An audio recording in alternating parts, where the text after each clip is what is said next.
Hallelujah. Today's power is from Psalms 59 and verse 17. Unto thee, O my strength, will I sing. For God is my defense and the God of my mercy. ஹalleluya. இந்நாளிலே உங்களுக்கான வல்லமை வார்த்தை சங்கீதம் 59வது அதிகாரம் 17ஆம் வசனம்.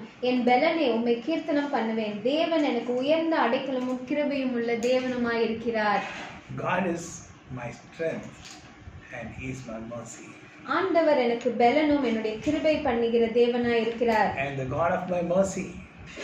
எனக்கு உயர்ந்த அடைக்கலமும் கிருபை உள்ள தேவன் அவரே.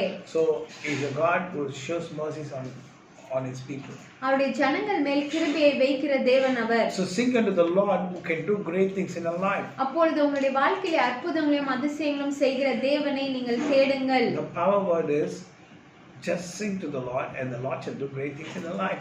ஆண்டவர் இந்நாளிலே உங்களுக்கு சொல்லுகிற வல்லமை வார்த்தை ஆண்டவருக்கு பாடல் பாடுங்கள் அப்பொழுது ஆண்டவர் நிச்சயமாக பெரிய காரியங்களை உங்களுடைய வாழ்க்கையிலே செய்வார். Yes, it's going to happen in life. அது நிச்சயமாக உங்களுடைய வாழ்க்கையிலே நடக்கும். You're going to see it. அதை நீங்க பார்க்க போறீங்க. You're going to see the power of worship. ஆராதிப்பதிலே இருக்கிற வல்லமையும் அபிஷேகத்தையும் நீங்கள் உணர போறீங்க. And you should know the power and praise. துதியிலே இருக்கிற வல்லமை குறித்து உங்களுக்கு தெரிய வேண்டும். How did Jericho fall? எப்படி எரிகோ கோட்டை கீழே விழுந்தது? Due to praise. அது துதியின் சத்தத்திலே. Sing praises to the Lord. அதே போல ஆண்டவரிடத்திலே துதி ஏறிடுங்க. Wonders in our life. அவர் நம்முடைய வாழ்க்கையிலே அற்புதங்களை செய்திருக்கிறார். பெரிய காரியங்களை நம்மளோட வாழ்க்கையிலே செய்திருக்கிறார். இன்னும் அதிக அதிசய காரியங்களை செய்ய போகிறார். அற்புத காரியங்களை செய்ய போகிறார். Do immaculate things. அவர் நீங்க நினைச்சு பார்க்க முடியாத காரியங்களை செய்ய போகிறார்.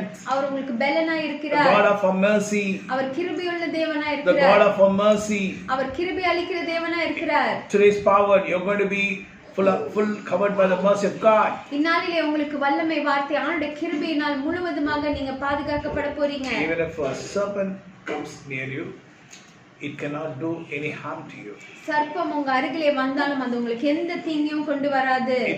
It cannot do any harm for you because you are covered by the mercy of God. அது உங்களுக்கு எந்த தீங்கையும் கொண்டு வர முடியாது ஏனென்றால் நீங்கள் ஆண்டவருடைய கிருபையினால் நீங்க மூடப்பட்டிருக்கிறீர்கள். I speak in the name of our Lord and Savior Jesus Christ.